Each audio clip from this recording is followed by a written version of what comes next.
પંચાયત સમાચાર 24 માં આપનું સ્વાગત છે। દાહોદ જિલ્લાના સિંગવડ તાલુકાના ચુનડી ગામના નદી ફળિયાના ગ્રામજનોએ વરસાદી પાણી ઘરોમાં ઘૂસી જાય, ખેતરનું ધોવાણ થાય તેવી પરિસ્થિતિ પેદા થાય છે। ત્યારે ગ્રામજનોએ તાલુકા વિકાસ અધિકારી અને મામલતદાર સિંગવડને આવેદનપત્ર આપી રજૂઆત કરવામાં આવી હતી। માહિતી પ્રમાણે દાહોદ જિલ્લાના સિંગવડ તાલુકાના ચુનડી ગામના નદી ફળિયાના ગ્રામજનોએ વરસાદી પાણી ઘરોમાં ઘૂસી જવાના અને ખેતરોનું ધોવાણ થઈ રહ્યું છે। ત્યારે ગ્રામજનોએ મોટી સંખ્યામાં ઉપસ્થિત રહીને સિંગવડ મામલતદારને અને તાલુકા વિકાસ અધિકારીને આવેદનપત્ર આપી રજૂઆત કરવામાં આવી હતી।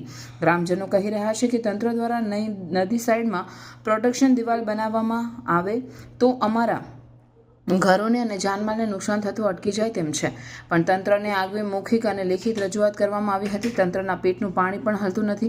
સ્થાનિક ધારાસભ્ય અને સંસદને જિલ્લા કલેક્ટર આ ગામમાં આવ્યા હતા ત્યારે તેમણે પણ મૌખિક રજૂઆત કરી હતી, પણ ચોમાસું આવે ત્યારે તંત્ર દોડતું રહે છે, પણ ચોમાસું પૂરું થાય કોઈ અમારી રજૂઆત સાંભળતું નથી।